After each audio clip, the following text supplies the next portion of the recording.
हे दोस्तों, मैं चिराग एक और वीडियो के साथ। तो आज हम देख रहे हैं इनकम टैक्स के 25 एमसीक्यूज़।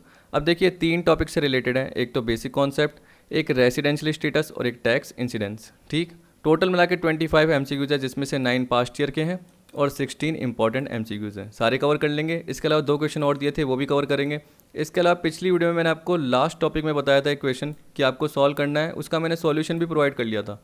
तो उसका एक्सप्लेनेशन आपको दे दूंगा, जिससे आप उसको कहीं गलती से रॉन्ग इंटरप्रेट ना कर सको। ठीक है, तो सबसे पहले हम देख रहे हैं दिसंबर 19 का। इसमें क्या बोल रहा है? ये बोल रहा है which among the following is correct statement about residential status of A company. देखिए, ये बोल रहा है कि कंपनी के रेसिडेंशियल स्टेटस के लिए कौन सा करेक्ट स्टेटमेंट है। आपको पता है कि कंपनी के रेसिडेंशियल स्टेटस की जब भी बात करते हैं तो कंपनी के 2 ही स्टेटस होते हैं, या तो कंपनी क्या होती है रेसिडेंट, या क्या होती है नॉन रेसिडेंट। कंपनी के केस में देखो, रेसिडेंट में वो पार्ट नहीं आता जो आप इंडिविजुअल और एचयूएफ में देखते हो। क्या देखते हो? ऑर्डिनरी रेसिडेंट और नॉट ऑर्डिनरी रेसिडेंट। वो सिर्फ इंडिविजुअल या एचयूएफ में ही आता है, याद रखना। बाकी अदर पर्सन मतलब कंपनी हो गई, एओपी हो गई, फर्म हो गई, बीओआई हो गई, लोकल अथॉरिटी हो गई, या कोई भी अदर पर्सन हो गया, उस केस में क्या आता है? रेसिडेंट या नॉन रेसिडेंट ही आता है, और कोई क्लासिफिकेशन का पार्ट यानी सब टाइप नहीं आते, याद रखना। सब टाइप जो भी आते हैं वो किस में आता है? इंडिविजुअल या एचयूएफ में आता है। ठीक, तो जब हमने रेसिडेंट का पार्ट देखा था वो किसके लिए देखा था कंपनी में? इंडियन कंपनीज के लिए। देखिए, डिटेल में नहीं जा रहा, बस ये बता रहा हूँ कि इंडियन कंपनीज हमेशा रेसिडेंट कंपनी होती है। डिटेल में जाना है तो थ्योरेटिकल पार्ट में जाके देख लेना, ठीक है। और एक फॉरेन कंपनी की बात कर रहे थे, एनी अदर कंपनी की, तो वो कब रेसिडेंट कहलाएगी? अगर उसका place of effective management India में हो। और नॉन रेसिडेंट कब होगी? जब place of effective management India में नहीं हो। तो सीधी सी बात है, एक इंडियन कंपनी रेसिडेंट होती है चाहे उसका कंट्रोल मैनेजमेंट का पार्ट इंडिया के बाहर हो चाहे इंडिया में हो, क्योंकि वो रजिस्टर्ड यहाँ पे हुई है, यहाँ के लॉ के अकॉर्डिंग हुई है। जो उसका प्रिंसिपल ऑफिस, रजिस्टर्ड ऑफिस यहाँ पे है, और यहाँ के किसी लॉ जैसे कंपनीज एक्ट हो गया उसके अंदर रजिस्टर्ड है, या कोई और लॉ हो गया उसमें रजिस्टर्ड है, तो वो इंडियन कंपनी कहलाएगी। ये मैंने आपको बताया था। ठीक है, ये हमेशा याद रखना कि इंडियन कंपनी हमेशा रेसिडेंट कंपनी होती है। और हाँ, फॉरेन कंपनी रेसिडेंट भी हो सकती है, नॉन रेसिडेंट। वो किस पे डिपेंड करता है? POEM, place of effective management. लेकिन अभी हमें क्या देखना है ऑप्शन के अकॉर्डिंग, कि भैया ये बोल रहा है company can be classified as not ordinary resident. गलत है। कंपनी सिर्फ या तो रेसिडेंट हो सकती है या नॉन रेसिडेंट हो सकती है, रेसिडेंट या नॉन रेसिडेंट। एक company can never be classified as not ordinary resident, तो ये बिल्कुल ठीक है, क्योंकि कभी भी उसको क्लासीफाई नहीं किया जा सकता इसमें, ये ठीक है। अब सी देखिए, company can classified as not ordinary resident with the permission from ministry of finance. आप बताइए, मैंने आपको थ्योरेटिकल कोई प्रोविजन बताया, उसमें कभी ऐसा बताया? तो ऐसा कोई पार्ट होता ही नहीं है। सीधी सी बात है, आपको पता है कि जो फाइनेंस एक्ट होता है उसके अकॉर्डिंग जो भी क्या होता है अमेंडमेंट होते हैं वो आते हैं। तो आपने जनरली सेक्शन देखे होंगे, प्रोविजन देखे होंगे, वो किसके अकॉर्डिंग है? इनकम टैक्स एक्ट के अकॉर्डिंग है। और उसके अकॉर्डिंग क्या होता है? जब भी फाइनेंस एक्ट हर साल आता है तो अमेंडमेंट आते रहते हैं, उसके अकॉर्डिंग चेंज होता है। तो यहाँ पे मिनिस्ट्री ऑफ फाइनेंस की कोई परमिशन की बात ही नहीं है, और ना ही मिनिस्ट्री ऑफ कॉमर्स की कोई भी परमिशन की बात है। तो अपना जो आंसर होगा वो फर्स्ट का क्या होगा? बी ही होगा। ठीक, अब अगला देखिए क्या बोल रहा है। Second, Which one of the following statement is not correct? A person may not have assessable income but still be an assessee. देखिए, इसके लिए तो मैं क्या कर रहा हूँ, आपको एक PDF दिखा देता हूँ, जो कि मैंने जनरली पार्ट 1 में आपको बताई थी, असेसी वाले पार्ट में बताई थी, या मैंने इसकी सेकंड वीडियो बनाई थी, उसमें जनरली आपको बताया था असेसी कौन होता है। A person by whom any tax और any other sum of money is payable under this act, penalty interest इसके फॉर्म में हो रहा है, irrespective of the fact whether any proceeding under the act has been taken against him और not. मतलब जो भी असेसमेंट की प्रोसीडिंग हो गई या रिफंड से रिलेटेड प्रोसीडिंग हो गई, कुछ भी जो पार्ट हो गया, चाहे वो किया गया है चाहे नहीं किया गया, तो इसका मतलब क्या है? ज़रूरी नहीं है कि उसकी असेसेबल इनकम हो, फिर भी वो असेसी के फॉर्म में हो सकता है किसी न किसी पर्टिकुलर रीज़न की वजह से। तो देखिए, और भी है असेसी इन डिफ़ॉल्ट। आपको पता है कि TDS काट लिया लेकिन जमा नहीं कराया गवर्नमेंट में, डिपॉजिट नहीं कराया, या TDS काटा ही नहीं, तो उस केस में क्या होता है? असेसी इन डिफ़ॉल्ट होता है। तो a person may not have accessible income but still be N assessee. आपको पता है कि आपने TDS काटा नहीं, TDS कोई आपकी इनकम नहीं है, आपकी असेसेबल इनकम नहीं है, तब भी आप असेसी इन डिफ़ॉल्ट हो जाओगे, क्योंकि आपने TDS काटा नहीं, या TDS काट लिया लेकिन उसको डिपॉजिट नहीं कराया, डिडक्टेड बट नॉट डिपॉजिटेड, ऐसे भी हो सकता है, तब आप असेसी इन डिफ़ॉल्ट कहलाते हो। समझ गए? तो ए पार्ट ठीक है बिल्कुल। In some cases the assessment year and the previous year can be same. अब देखिए, आपको पता है कि ये मैंने बताया था, जब भी प्रीवियस ईयर और असेसमेंट ईयर का पार्ट बताया था उसमें कुछ एक्सेप्शन बताए थे, जिसमें क्या बताया था कि प्रीवियस ईयर जिसमें एक तरीके से इनकम निकली है, यानी असेसी ने इनकम कमाई है, उसी साल क्या हो जाएगी, उसकी इनकम टैक्स का पार्ट कैलकुलेट हो जाएगा उसी प्रीवियस ईयर में। जबकि क्या होता है कि आपको पता है कि नॉर्मल केस में असेसमेंट ईयर में इनकम टैक्स के कैलकुलेशन का पार्ट होता है। तो देखिए क्या करते हैं, इसके पार्ट को भी हम क्या करते हैं पीडीएफ के थ्रू देख लेते हैं, जिससे क्या होगा आगे और भी टॉपिक आएंगे तो उससे रिलेटेड आपको दिक्कत नहीं होगी, यानी आगे और भी क्वेश्चन इससे लिंक है तो आपको दिक्कत नहीं होगी। मैं एक बार आपको रीड करा देता हूँ। देखिए ये बोल रहा है exception to general rule that income of a previous year is tax in its assessment year. आपको पता है कि जैसे मैंने बोला 2019-20 की आपकी जो भी इनकम निकली, आपने कमाई, उसको उस पर जो टैक्स का पार्ट कैलकुलेट होगा वो कब होगा, 2020-21 में होगा।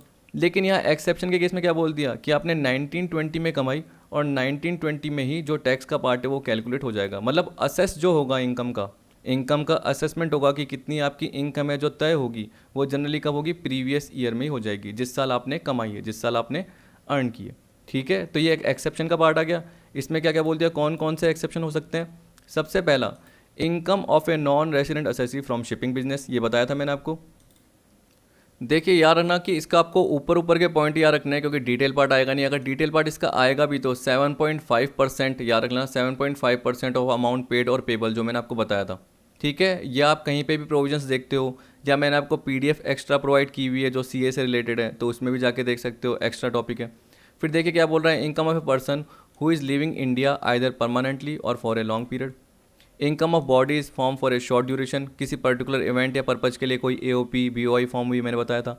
Income of a person who is likely to transfer property to avoid tax, इसका मतलब क्या है, वो पर्टिकुलर किसी प्रॉपर्टी से इनकम कमा रहा था लेकिन उसने क्या कर दिया, ट्रांसफर कर दी, किसके लिए, टैक्स को अवॉइड करने के लिए, टैक्स से बचने के लिए एक तरीके से। फिर fifth, income of A discontinued business. अब देखिए ये जो पर्टिकुलर पार्ट देख रहे हो चारों, इसमें तो क्या होगा, जो भी प्रीवियस ईयर की इनकम निकली है उसी साल टैक्सेबल होगी। ठीक है, यानी कैलकुलेशन जो भी टैक्स का होगा वो प्रीवियस ईयर में ही होगा, असेसमेंट ईयर का वेट करना नहीं पड़ेगा। लेकिन income of A discontinued business में क्या है, असेसिंग ऑफिसर के डिस्क्रिशनरी पावर के ऊपर है, चाहे तो वो प्रीवियस ईयर में ही टैक्स को कैलकुलेट कर सकता है या वो आगे असेसमेंट ईयर के लिए उसको रोक सकता है। ठीक है, समझ गए, यानी 2019-20 में ही टैक्स को कैलकुलेट कर सकता है या 2021 मतलब असेसमेंट ईयर का इंतजार कर सकता है और बोल सकता है कि देखिए जैसे 1 अप्रैल 19 को बिजनेस स्टार्ट हुआ और 31 दिसंबर 19 को बंद हो गया, मतलब 1920 में ही बंद हो गया, तो उसकी मर्जी है चाहे 1920 में ही कैलकुलेट कर दे, किसकी मर्जी, असेसिंग ऑफिसर की मर्जी है, या असेसमेंट ईयर का वेट करेगा 2021 का और तब जनरली क्या करेगा, कैलकुलेट करेगा टैक्स का। वो किसके ऊपर है, असेसिंग ऑफिसर के ऊपर है। 5वें पॉइंट में याद रखना, जबकि चारों पॉइंट में क्या करना पड़ेगा, प्रीवियस ईयर में ही कैलकुलेट करना पड़ेगा। देखिए इस तरीके से टिपिकल आते हैं थोड़े थोड़े, तो आपको याद रखने पड़ेंगे। अब देखिए यहाँ पे ये बोल रहा है, ये एक तरीके से ठीक है, ये भी ठीक है कि कुछ केसेस में असेसमेंट ईयर और प्रीवियस ईयर क्या हो जाता है, सेम हो जाता है, कि प्रीवियस ईयर में ही इनकम टैक्स का असेसमेंट हो जाता है। ठीक है, C an Indian companies always resident assessee, मैंने आपको बता दिया था ये तो ऊपर। अब देखिए surcharge is additional tax calculated on total income, गलत है। सरचार्ज को बोलते हैं टैक्स ऑन टैक्स, इसका मतलब क्या है, टैक्स पर टैक्स। जैसे मैंने आपको अनडिस्क्लोज सोर्स वाले पार्ट में बताया था कि अनडिस्क्लोज इन्वेस्टमेंट का पार्ट है, अनएक्सप्लेन्ड इन्वेस्टमेंट का पार्ट है, अनएक्सप्लेन्ड एक्सपेंडिचर का पार्ट है, कैश क्रेडिट का पार्ट है, ये सारा मैंने आपको पार्ट बताया था। उसमें क्या बताया था, 60% टैक्स लगता है, कितना लगता है, 60%, और 25% क्या लगता है, सरचार्ज लगता है। तो जो सरचार्ज लगता है वो किस पे लगता है, टैक्स वाले अमाउंट पे लगता है। मान लो 100 रुपीज़ की इनकम है, उस पर 60% टैक्स कितना हुआ, 60 रुपीज़। तो मैंने आपको क्या बताया था, 60 रुपीज़ का 25% 15, तभी मैंने आपको बताया था कि 75% आ रही है। फिर मैंने उस पर क्या बताया था, 4% सेस लगता है, तो वो 75 पे जनरली आप लगा के देख लीजिए, तो आपका क्या आ रहा था, 78 आ रहा था। इसके अलावा मैंने बताया था पेनल्टी, ये भी पार्ट लगता है, थोड़ा सा बताया था। तो सरचार्ज का मतलब क्या याद रखना, टैक्स ऑन टैक्स। ठीक है, वो टोटल इनकम पे नहीं लगता। तो सेकंड का क्या होगा आपका, कौन सा करेक्ट नहीं है, डी। ठीक है, अब थर्ड देखिए, income of the previous year is not taxable in the subsequent assessment year. वही बात हो गई, जैसे 2019-20 की इनकम बोली तो बोल रहा है कि वो 2020-21 में टैक्सेबल नहीं होगी, तो इसका मतलब क्या है, 19-20 में होगी, जो कि अभी अभी हमने एक्सेप्शन देखे, वही तो है। For which combination of the following, तो कॉम्बिनेशन पता करने। Income of non resident from shipping, सबसे पहले आपने देखा था। इनकम ऑफ कैजुअल नेचर, देखिए ये तो वो है जो जिस पे 30% जनरली क्या लगता है, टैक्स लगता है, आपको पता है। क्रॉसवर्ड पजल हो गया, लॉटरी हो गए, कार्ड गेम हो गए, जनरली उन सारे पार्ट पे लगता है 30% लगता है, तो ये तो बाद में देखेंगे, तो ये वाला पार्ट है भी नहीं। फिर देखिए income of bodies form for short duration, इसका मतलब एओपी बीओआई, जो किसी पर्टिकुलर इवेंट या पर्पज के लिए। फोर्थ देखिए income of a person trying to alienate his assets, इसका मतलब क्या है, वो एसेट्स को छुपाने की कर रहा है एक तरीके से, एसेट्स को किसी और को क्या कर रहा है, ट्रांसफ़र कर रहा है, जिससे उसकी जो भी इनकम है वो दिख ना सके। ठीक है, एक तरीके से टैक्स को अवॉइड करना चाहता है, ये भी पार्ट था। तो फर्स्ट थर्ड फोर्थ आप देख लीजिए किस में दे रखा है, कोर्स दे रखे हैं। तो ये देखिए इसमें थर्ड का क्या होगा अपना, फोर्थ, या इसको डी भी बोल सकते हो, अपना आंसर क्या है, डी। अब फोर्थ देखिए, देखिए इसमें बोल रहा है for the purpose of assessment under income tax act 1961 which combination of following represent income. ठीक, अब देखिए इनकम का पार्ट आपको बताइए कैसे। आपने 5 हेड देखे हैं, income from salary, income from other source, income from house property, income from PGBP, profit and gains from business and profession, और इनकम फ्रॉम क्या हो गया लास्ट का अदर सोर्स बता दिया ना मैंने, और इनकम फ्रॉम कैपिटल गेन भी बता दिया। इस तरीके से आपके जो जनरली 5 हेड है उनसे रिलेटेड देख लीजिए कौन कौन सा पार्ट है, या मन में सोच लीजिए, या जब भी आप क्या करोगे आगे असेसमेंट का सारा पार्ट देखोगे तो आपको समझ में आ जाएगा। और आपको इनकम तो वैसे भी पता है क्योंकि आपने सेकंड ईयर में ही पढ़ा हुआ है। तो देखिए tax free salary from private sector employer, तो आपको पता है कि ये इनकम का पार्ट है। Pin money received by family member, कुछ इनकम जो इंक्लूड नहीं होगी वो मैंने आपको बता दिया था, उसमें क्या था ये पिन मनी, जिसे आप पॉकेट मनी भी बोल सकते हो एक तरीके से।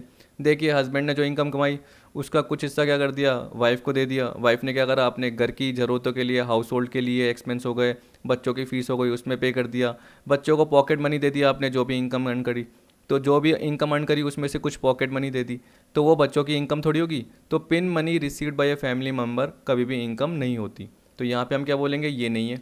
तो फर्स्ट तो है। थर्ड देखिए award received by sport person, तो जो भी स्पोर्ट्स पर्सन अवार्ड रिसीव करता है वो भी इनकम का पार्ट है। Loss incurred by the assessee, मैंने बताया था नेगेटिव इनकम कि इनकम में नेगेटिव इनकम का पार्ट भी आता है, मतलब लॉस का पार्ट भी किया जाता है कैलकुलेट, इसका मतलब असेसमेंट में लॉस का पार्ट भी देखा जाता है। ठीक, इसका तो एक अलग से क्या है टॉपिक भी आता है, आपको ये भी पता है। तो first, third, fourth, fifth perquisites received by employee, ये भी आता है। ये जनरली किस में आ जाएगा एक तरीके से सैलरी वाले पार्ट में, इनकम फ्रॉम सैलरी वाले पार्ट में आ जाएगा। तो आप देख सकते हैं कौन कौन सा रहेगा अपना पार्ट, अपना रहेगा सेकंड नहीं था सिर्फ, तो फर्स्ट, थर्ड और फोर्थ और फिफ्थ ये वाला रहेगा, यानी सी या थर्ड बोल सकते हो अपना आंसर है। ठीक, फर्स्ट, थर्ड, फोर्थ और फिफ्थ। अब देखिए फिफ्थ वाले में क्या बोल रहा है, कंसीडर द फॉलोइंग कंडीशंस, दिसंबर 15 का है। An individual is in India for a period of 182 days in the financial year in which he is getting his salary income. Individual है, इंडिविजुअल की बात कर रहा है। आपको पता है कि बेसिक कंडीशन होती है और एडिशनल कंडीशन होती है। यहाँ पे जो दो आपको ऑप्शन दे रखे हैं बेसिक के दे रखे हैं, इसमें क्या बोल रखा है कि 182 डेज वो फाइनेंशियल ईयर में क्या था इंडिया में था। ठीक है, जहाँ पे उसको क्या मिल रही थी अपनी सैलरी इनकम मिल रही थी, नॉर्मल जैसे मुझको मिलेगी आपको मिलेगी वही बात है। तो देखिए अगर दोनों में से एक भी कंडीशन पूरी कर लेता है, यानी बेसिक कंडीशन दो में से एक भी पूरी कर लेता है तो रेसिडेंट कहलाता है, और एडिशनल की दोनों कंडीशन पूरी होनी चाहिए साथ साथ बोथ कंडीशन, तो उस केस में क्या होगा वो ऑर्डिनरली रेसिडेंट कहलाएगा। लेकिन यहाँ पे एडिशनल तो दे ही नहीं रखी। बी देखिए एक बार क्या बोल रहा है, an individual is in India for a period of 60 days और more during financial year in which he gets his salary and 365 days और more during 4 year immediately preceding to date financial year. पिछले साल 60 दिन या उससे ज़्यादा, और उससे जस्ट पहले के 4 साल में 365 डेज और मोर, बिल्कुल ठीक है। In if one of the above condition is satisfied, अच्छा as per the provisions of income tax act 1961 he is, अब बोल रहा है कि इनकम टैक्स के प्रोविजन के अकॉर्डिंग वो क्या है, resident but not ordinary resident of India, non resident citizen of India, resident and categorize citizen of India under section 29, ordinary resident of India. देखिए जो ये क्वेश्चन है इसके ऑप्शन है, इसमें हल्का सा कन्फ्यूजन आपको दिखेगा, लेकिन वो भी मैं सॉल्व कर लूँगा। फिर भी दिक्कत होगी तो देखिए आपको वही आंसर मानना पड़ेगा, क्योंकि जनरली ऑफिशियल आंसर की मैं दे रखा था। अब देखिए ए में क्या बोल रहा है, resident but not ordinarily resident of India, तो हमारी सिर्फ बेसिक कंडीशन का पार्ट ही दे रखा है, एडिशनल नहीं दे रखा, तो हम ये थोड़ी बोलेंगे कि एडिशनल पूरी नहीं करी उसने। ठीक है, आप ये थोड़ी बोल सकते हो कि एडिशनल उससे पूरी नहीं करी। एडिशनल में क्या होता है आपको पता है कि पिछले साल को छोड़ के उससे जस्ट पहले के 10 ईयर्स में वो 2 ईयर रेसिडेंट इन इंडिया रहा है, इसका मतलब यही कंडीशन में से एक कंडीशन पूरी की होगी, 182 डेज और मोर किसी भी ईयर में। जैसे मान के चलिए कि 1920 प्रीवियस ईयर है, उससे पहले 1819 आ गया, 1718 आ गया, तो 1819 में भी क्या कर रहा है वो 182 डेज और मोर है, या 60 डेज और मोर है, और उससे जस्ट पहले के 4 ईयर में 365 डेज और मोर है, इस तरीके से बताया था। और दूसरी क्या थी कंडीशन, एंड में थी, इसका मतलब वो भी पूरी करनी थी साथ में, कि पिछले साल को छोड़ के उससे जस्ट पहले के 7 ईयर में 730 डेज और मोर। अब यहाँ पे तो कहीं दे नहीं रखा, तो इस केस में हम क्या बोलेंगे, ये तो गलत है ऑप्शन। नॉन रेसिडेंट का ऑप्शन भी गलत है, क्योंकि आपको पता है कि नॉन रेसिडेंट कब कहलाएगा, जब बेसिक कंडीशन ही पूरी नहीं करे। यहाँ पे तो बोल रहा है कि अगर दोनों में से एक कंडीशन सेटिस्फाई कर लेता तो बेसिक तो कर ली। अब देखिए इसमें मुझे दिक्कत हुई थोड़ा सा, क्योंकि यहाँ बोल रहा है resident and categorize citizen of India, जो ये मैंने अंडर सेक्शन देखा तो गूगल पे सर्च किया, जनरली क्या है कि सेक्शन 29 इनकम टैक्स से रिलेटेड इसमें आता ही नहीं है। तो ये सेक्शन 29 क्या है, सिटीजनशिप रूल्स 2019 का था, किसका, सिटीजनशिप रूल्स 2019। उसके अकॉर्डिंग क्या बोल रहा है कि आप एक रजिस्ट्रेशन की एप्लीकेशन दे सकते हो, किस में registration, overseas citizen of India. इसका मतलब क्या है, आप है ना इंडियन सिटीजन भी बनना चाहते हो और बाहर के भी जनरली क्या है बेनिफिट लेना चाहते हो, तो ओवरसीज सिटीजन ऑफ इंडिया, क्योंकि देखिए आपको ड्यूल सिटीजनशिप नहीं मिल सकती। ये नहीं कि आप देखो इंडिया का भी सिटीजनशिप यानी इंडिया का भी पासपोर्ट लेके बैठे हो और आप ये बोल सकते हो कि आप बाहर का भी जनरली क्या है पासपोर्ट लेके बैठे हो, या सिटीजनशिप, पासपोर्ट का तो मुझे पता नहीं, लेकिन आप देखो इंडियन सिटीजन भी हो और अमेरिकन सिटीजन भी हो, ऐसा नहीं हो सकता। इंडिया के लिए कभी नहीं हो सकता, ड्यूल सिटीजन नहीं होती। पर क्या होता है साथ में ओवरसीज सिटीजन ऑफ इंडिया जिसको बोलते हैं OCI, वो होल्ड कर सकते हो। तो जनरली ये इससे रिलेटेड ही है। अब ये तो हमने इनकम टैक्स में देखा ही नहीं, तो ये ऑप्शन हो ही नहीं सकता। वैसे अगर सिर्फ रेसिडेंट होता तो फिर मैं सी मान लेता, लेकिन साथ में ये आ गया इसलिए थोड़ा गलत हो गया। आपको पता है सिटीजनशिप अमेंडमेंट एक्ट जो 1955 है, अभी जो अमेंडमेंट हुआ था 11 दिसंबर 2019 को समथिंग पास हुआ था, या एक तरीके से असेंट मिली थी, शायद अगले दिन मिली थी 12 दिसंबर को। तो एक बार चेक कर लेना, उससे रिलेटेड पार्ट कोई भी यानी उससे रिलेटेड पार्ट ये दे रखा है कैटेगराइज सिटीजन ऑफ इंडिया, जो कि किससे रिलेटेड है, ओवरसीज सिटीजन ऑफ इंडिया से रिलेटेड है, जबकि वो तो हमने पढ़ा ही नहीं। और आपको ये भी मैंने बताया था कि जब भी हम रेसिडेंशियल स्टेटस की बात करते हैं तो हम सिटीजनशिप को देखते ही नहीं है, हम किसको देखते हैं कि वो पर्टिकुलर पर्सन इंडिया में कितने दिन रह रहा है। अगर हाँ बाहर से कोई पर्सन आया तो उससे रिलेटेड भी हम क्या देखते हैं, फॉरेन सिटीजन का केस देखते हैं, तो वो 182 डेज़ का पार्ट देखते हैं, क्योंकि वो विजिट के लिए आया तो 182 डेज़ और मोर रहा हो, तब बेसिक कंडीशन पूरी हो रही है तो वो रेसिडेंट के पार्ट में आता है। इस तरीके से हम देखते हैं। तो हम किसके बेसिस बात कर रहे हैं, रेसिडेंशियल स्टेटस के बेसिस बात कर रहे हैं, न कि सिटीजनशिप के बेसिस बात कर रहे हैं, तो इसलिए मुझे ये गलत लगा। अब देखिए इसमें ऑर्डिनरली है, जबकि इसमें क्या ऑर्डिनरी रेसिडेंट है, एक एडजेक्टिव होता है और एक शायद एडवर्ब होता है, इसलिए थोड़ा सा फर्क हो गया। तो ये नॉर्मल रेसिडेंट की ही बात कर रहा है, ऑर्डिनरी रेसिडेंट ऑफ इंडिया। और क्या पता एडिशनल कंडीशन पूरी कर ली हो, इसलिए यहाँ पे ऑर्डिनरी बोल दिया। इसलिए मुझे कौन सा आंसर लगा, डी लगा ऑफिशियल आंसर की के अकॉर्डिंग, क्योंकि सी में थोड़ा सा कन्फ्यूजन था। ठीक है, क्योंकि सी में एंड भी बोल दिया, एंड का मतलब क्या है, रेसिडेंट भी है और कैटेगराइज सिटीजन भी है, जबकि ऐसा कहीं मैंने इनकम टैक्स में आपको पढ़ाया भी नहीं और किसी ने भी आज तक आपको नहीं पढ़ाया। तो इसका ऑप्शन क्या होगा, डी होगा। 6 देखिए, in which of the following cases assessing officer has the discretion to assess the income of previous year in the previous year और in the subsequent assessment year. अभी मैंने बताया था आपको किस केस में, डिसकंटिन्यूड बिजनेस के केस में, तो इन तीनों केस में नहीं है, ये मैंने आपको पढ़ा दिया, एक बार पढ़ के देख लेना।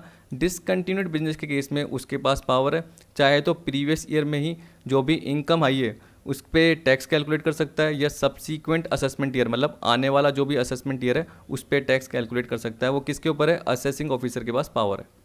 तो 6 का क्या आएगा, डी आएगा। 7 देखिए, 7 में बोल रखा है rental income received by a foreign individual from another foreign individual in respect of property situated in Delhi is taxable in the hands of.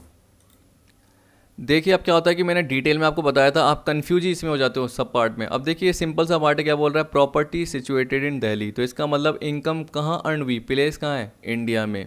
तो जैसे ही अर्न का पार्ट आ गया, मैंने बताया इनकम कहाँ एक्रू हुई, इंडिया में, तो जैसे ये पार्ट आ गया तो तीनों के लिए टैक्सेबल, मतलब तीनों कैटेगरीज के लिए, ऑर्डिनरली के लिए भी, नॉट ऑर्डिनरली के लिए भी और नॉन रेसिडेंट के लिए भी। तो इसका आंसर क्या होगा, डी।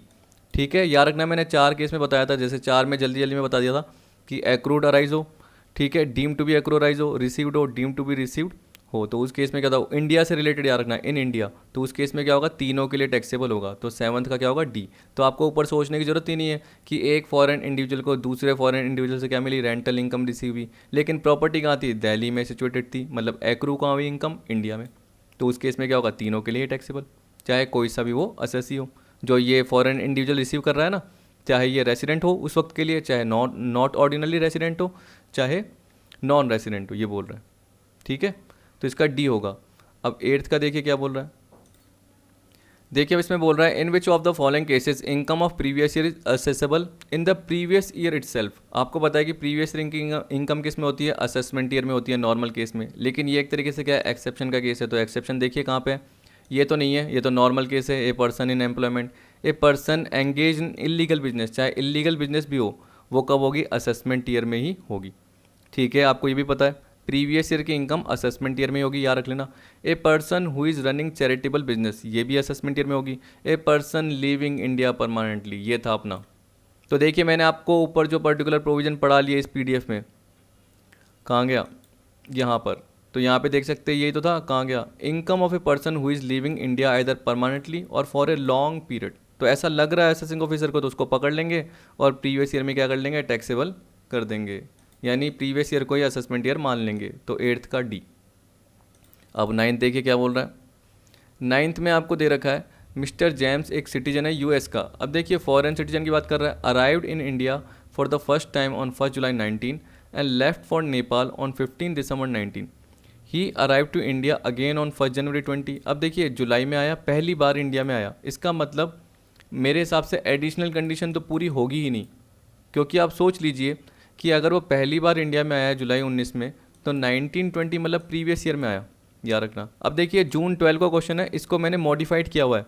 मॉडिफाइड मतलब मैंने इसमें क्या कर दिया, ईयर चेंज कर दिए हैं। समथिंग इसमें 11-12 लिखा हुआ था या 10-11 लिखा हुआ था, लेकिन मैंने इसको चेंज कर दिया। तो क्या होता है, कभी कभी लीप ईयर होते हैं, उसका भी फ़र्क हो सकता है जब डेज बिल्कुल पास में हो, जैसे 182 डेज और मोर हो, तो इसलिए आंसर चेंज हो सकता है। तो ये मत देखना, कभी कभी क्या करते हो आप अपनी रेफरेंस बुक में या आंसर बुक में देखते हो और क्या बोलते हो कि सर ये पार्ट था आपने गलत बता दिया। ऐसा नहीं है, मैंने क्या कर दिया, मॉडिफाइड किया हुआ है, किसके हिसाब से, अभी के अकॉर्डिंग, क्योंकि मैं अभी के अकॉर्डिंग आपको बताना चाहता हूँ। ठीक है, तो यहाँ पे मैं किसकी बात कर रहा था, 1920 की बात कर रहा हूँ कि 1920 में वो आया हुआ है प्रीवियस ईयर में। ठीक है, याद रखना।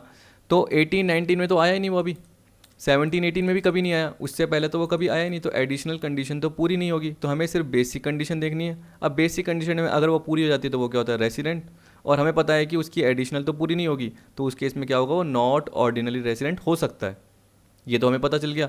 अब देखिए बोल रहा है कि वो नेपाल 15 दिसंबर में चले गए, यानी इंडिया को छोड़ के वो नेपाल चले गया 15 दिसंबर को, फिर वो वापस इंडिया में आया 1 जनवरी 20 को, थोड़े दिनों बाद 16-17 दिन बाद वापस आ गया, and stayed till the end of financial year 1920। His residential status for the assessment है 2021। कभी भी याद रखना, एग्जाम में अगर टाइमिंग भी दे रखी है तो आप 24 आवर्स को एक दिन मानना, याद रखना 24 आवर्स को एक दिन मानेंगे। लेकिन अगर टाइमिंग नहीं दे रखी तो हम क्या बोलेंगे, जिस दिन आया जिस दिन गया वो भी दिन गिनेंगे, आया और गया। ठीक है, तो कमिंग इन इंडिया वो वाला डेज भी गिनेंगे, और लेफ्ट फ्रॉम इंडिया तो वो जैसे इंडिया से छोड़ के जाएगा वो वाला दिन भी गिनेंगे, याद रख लेना। ठीक, अब मैं एक बार आपको आंसर बता देता हूँ डायरेक्ट इसका, 1 मिनट। ये देखिए इसका आंसर आपको सॉल्व पीडीएफ मिलेगी तो इसमें दिख जाएगा। 1920 दे रखी है, अप्रैल मई जून। अब देखो जुलाई को आया था वो, तो आप देख सकते हैं कि थोड़ा सा इसको ऊपर कर देता हूँ जिससे आपको ध्यान रहे। तो देखिए 1 जुलाई को आया, 31 जुलाई जो 31 डेज हो गए, यानी 31 डेज हो गए। अगस्त भी 31 days, September 30, October 31, November 30, December 15 left for Nepal. तो देखिए मैंने एक भी गिना है जुलाई के लिए, टोटल 31, और नेपाल वो गया 15 को, तो इसका मतलब इंडिया छोड़ के गया 15 को, तो वो मैंने 15 डेज भी गिने। फिर देखिए 1 जनवरी को आया, तो मुझे पता है कि वो फाइनेंशियल ईयर के एंड तक रहा, तो 31 जनवरी। फरवरी 29 लिया, क्योंकि आपको पता है कि यहाँ पे जो आपका प्रीवियस ईयर है वो 1920 है, तो 2020 लीप ईयर है, तो यहाँ मैंने 29 डेज ले लिए। अब क्या पता जून 12 का क्वेश्चन था, उसमें लीप ईयर नहीं होता, क्या पता 10-11 होता, अगर 11-12 होता तो फिर भी लीप ईयर हो सकता था। ठीक है, ये मार्च 31 हो गया, टोटल मिला के हो गया 259 है। इसका मतलब क्या हुआ, वो पिछले साल 182 डेज और मोर इंडिया में रहा है। ठीक है, एक्सेप्शन के केस में जनरली फॉरेन नहीं आते हैं, याद रखना। फॉरेन सिटीजन जब भी यहाँ आते हैं विजिट के पर्पज़ के लिए या कैसे भी, तो वो एक्सेप्शन के केस में नहीं आते हैं। अगर आपको ध्यान नहीं है तो फिर भी बता देता हूँ, 1 मिनट रुकिए। देखिए ये मैंने आपको चार्ट बताया था, रेसिडेंट नॉन रेसिडेंट ये था ना। ये देखिए आपको बेसिक कंडीशन दिख रही है, मैं टाइम वेस्ट नहीं करना चाहता क्योंकि मैंने आपको पहले बता दिया। बेसिक कंडीशन अगर पूरी नहीं होती तो नॉन रेसिडेंट होता है, दोनों में से एक पूरी हो गई तो बेसिक कंडीशन पूरी हो गई, उसके बाद एडिशनल में बढ़ते हैं। अब बेसिक कंडीशन में क्या बोल रहा है, the above basic condition are not applicable when, कौन सी, सेकंड वाली मतलब 60 डेज और मोर वाली, उसकी जगह क्या आ जाता है 182 डेज और मोर आ जाता है, आपको पता है। तो उस केस में तो यही कंडीशन हो गई एक तरीके से, तो इसका मतलब ये एप्लीकेबल नहीं होगी। कब, यानी एक्सेप्शन का केस कब होगा, एक इंडियन सिटीजन एम्प्लॉयमेंट के पर्पज़ के लिए बाहर जा रहा है, जैसे मैंने अपने भाई का एग्जांपल दिया था, आपको ध्यान हो। और एक इंडियन सिटीजन क्या है, इंडियन शिप के क्रू मेंबर के फॉर्म में बाहर जा रहा है, तो ये भी एम्प्लॉयमेंट के लिए। अगर वो TWI में, टेरिटोरियल वाटर ऑफ इंडिया में, तो अभी वो इंडिया में ही है, लेकिन उसके बाहर चले गया, तो इसका मतलब क्या हो गया, वो अब बाहर है। कहने का मतलब उस दिन से क्या होगा, एक तरीके से जो भी, अगर वो टेरिटोरियल वाटर ऑफ इंडिया के अंदर है तो वो इंडिया के लिए दिन गिने जाएंगे, अगर वो उसके बाहर है तो हम क्या बोलेंगे, वो आउटसाइड इंडिया है। एन इंडियन सिटीजन और a person of Indian origin who being outside India comes on a visit to India during the previous year, जो कि इंडिया में विजिट के लिए आ रहा है। तो देखिए कहीं पे फॉरेन सिटीजन का आया क्या, तो फॉरेन सिटीजन के केस में एक्सेप्शन का पार्ट तो लगता ही नहीं है, तो नॉर्मल कैलकुलेट किया जाता है। इतना ज़्यादा टिपिकल आपको सोचने की ज़रूरत भी नहीं पड़ती। वो सिर्फ किसके लिए थी, इंडियन सिटीजन जो इंडियन ओरिजिन का, यानी पर्सन ऑफ इंडियन ओरिजिन की बात कर रहा है। आप देख सकते हो, यही मैंने आपको बताया, एन इंडियन सिटीजन और a person of Indian origin, जिसमें मैंने बताया था कि या तो वो या उसके माता पिता या उसके दादा दादी अनडिवाइडेड इंडिया में क्या हो, पैदा हुए हों, तो तो वो पर्सन ऑफ इंडियन ओरिजिन कहलाता है। ठीक है, जैसे मेरे दादा दादी यानी मैं पर्सन ऑफ इंडियन ओरिजिन हो सकता हूँ। क्यों? क्योंकि मेरे दादा अनडिवाइडेड इंडिया, सिंध प्रांत, आप जानते हो हम सिंधी है, तो सिंध प्रांत में पैदा हुए थे। ठीक है, फिर वो यहाँ पे आए थे, जैसे ही डिवाइडेशन हो गया था उसके बाद यहाँ आए थे, तो मैं क्या कहलाया? पर्सन ऑफ इंडियन ओरिजिन कहलाया। मैं इनकम टैक्स के अकॉर्डिंग आपको बता रहा हूँ, जो पर्टिकुलर हमने पढ़ा था उसकी लाइन भी कवर है, वो चाहे आप देख सकते हो, आपको मिल जाएगी कहीं ना कहीं पीडीएफ में। अब देखिए यहाँ पे क्या बात कर रहा है कि जैसे ही आपकी ये कवर हो गई तो वो क्या होगा? 259 डेज कवर हो गए, मतलब 182 डेज और मोर हो गए। अब आपको पता है कि पहली बार इंडिया आया तो एडिशनल कंडीशन तो पूरी हो ही नहीं सकती, जो मैंने बताया था 10 ईयर्स में 2 ईयर्स रेसिडेंट, ठीक है, और 7 ईयर में 730 डेज और मोर, पिछले साल को छोड़ के उससे जस्ट पहले के 10 साल और उससे जस्ट पहले के 7 साल, और दोनों पूरी करनी है, ये तो कर ही नहीं सकता। तो यहाँ पे हम क्या बोलेंगे? वो नॉट ऑर्डिनरली रेसिडेंट होगा। रेसिडेंट तो हो गया लेकिन नॉट ऑर्डिनरली हो गया। ऑर्डिनरली के लिए एडिशनल कंडीशन पूरी करना जरूरी है, तो 9th का आंसर क्या होगा? बी। 10 देखिए, अब देखिए ये मैंने आपको बताया नहीं था, ये मैंने आपको ना जो सीए से रिलेटेड पीडीएफ प्रोवाइड की थी अलग से, उसमें लिखा हुआ है, तो चाहे जाके देख सकते हो पहले पेज पे। Income tax was levied in India first by the following something 1860 year दे रखा है उसमें, तो एक बार देख लेना। अब देखिए सर लुकास पेसियोलो ऐसे नाम दे रखा था, वैसे शायद ये पेसियोली है। सर न्यूटन, अब इसमें कुछ नाम दे रखा था सर जेम्स। अब आप बोलते कि सर किसमें सर जेम्स है, जेम्स विल्सन है, तो मैंने खुद का नाम लिख लिया सर चिराग। ठीक है, लेकिन आपको पता है कि मैंने तो लेवा ही नहीं किया होगा, तो हम क्या बोलेंगे? Sir James Wilson. तो 10th का सिंपल सा है डी। अब सिंपल सिंपल है, बेसिक, क्योंकि आप देख लीजिए कि 9 तक के पास्ट ईयर के आपके हो चुके हैं। अब कुछ कुछ बीच में टिपिकल आएंगे, नहीं तो सिंपल ही है। 11 देखिए, any individual who is resident in any previous year in the next previous year he shall be. अब बताओ कि कोई प्रीवियस ईयर में पर्सन रेसिडेंट है तो ये थोड़ी कि अगले साल भी वो रेसिडेंट रहेगा। मैंने क्या बताया था? रेसिडेंशियल स्टेटस हर साल चेंज हो सकता है। क्या पता आज आप इंडिया में हो, अगले साल नहीं रहो, अगले साल आप नॉन रेसिडेंट हो सकते हो। क्या पता आप ऑर्डिनरी रेसिडेंट हो, क्या पता आप अगले साल क्या हो? नॉट ऑर्डिनरी रेसिडेंट हो। ऐसा भी हो सकता है। किसकी वजह से? प्रीवियस कंडीशन की वजह से। एडिशनल कंडीशन क्या पता उस पर्टिकुलर ईयर में पूरी नहीं हो रही हो, तो आप तीनों हो सकते हो, नॉट ऑर्डिनरी भी, नॉन भी और रेसिडेंट भी। तो हम क्या बोलेंगे? एनी वन ऑफ द वो। तो 11th का क्या आएगा? डी। ठीक है, 12 देखिए क्या बोल रहा है? The basis of determination of total income of a person is. अब देखिए बेसिस क्या है टोटल इनकम देखने का पर्सन की? आपको पता है कि रेसिडेंशियल स्टेटस, मैंने क्या बताया था? सिटीजनशिप और रेसिडेंशियल स्टेटस दो डिफरेंट पार्ट होते हैं।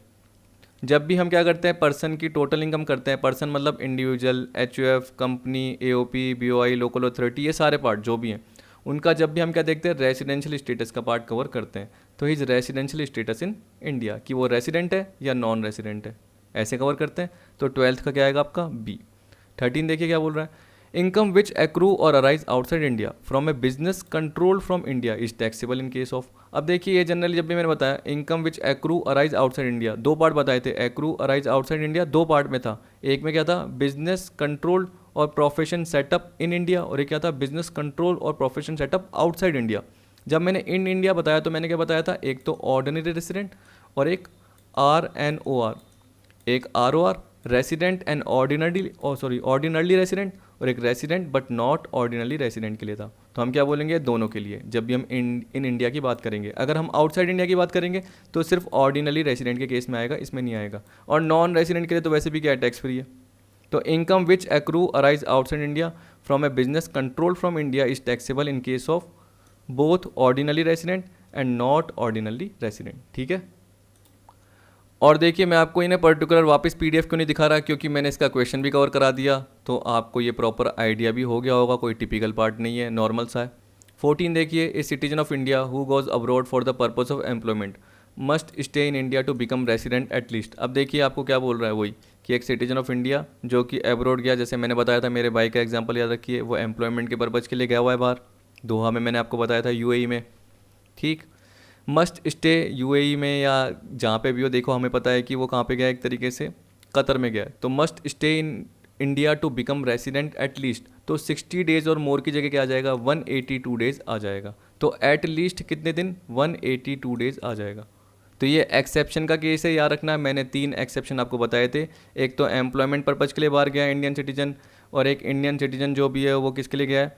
इंडियन शिप के क्रू मेंबर के फॉर्म में गया है, और एक बाहर का जो सिटीजन है या पर्सन ऑफ इंडियन ओरिजिन है, यहाँ पे विजिट घूमने के पर्पज़ के लिए आ रहा है, तो 60 डेज और मोर की जगह 182 डेज और मोर आ जाते हैं। तो वो सेकंड कंडीशन, बेसिक की जो सेकंड कंडीशन है वो हट जाती है, और सिर्फ एक ही कंडीशन रह जाती है, 182 डेज और मोर। जैसे ही वो पूरा होता है तो वो रेसिडेंट के पार्ट में आ जाएगा। फिर उसके बाद देखेंगे कि वो ऑर्डिनली है या नॉट ऑर्डिनली रेसिडेंट है। तो 14th का A. 15, according to section 5 of income tax act 1961, incomes which accrue arise outside India but are received directly into India are taxable in case of। देखिए याद रखना कि कोई ये रेमिटेंस का पार्ट नहीं है। रेमिटेंस के पार्ट में मैंने बताया था कि तीनों के लिए टैक्सेबल नहीं होती। ये क्या है, डायरेक्टली इंडिया में रिसीव हुई है।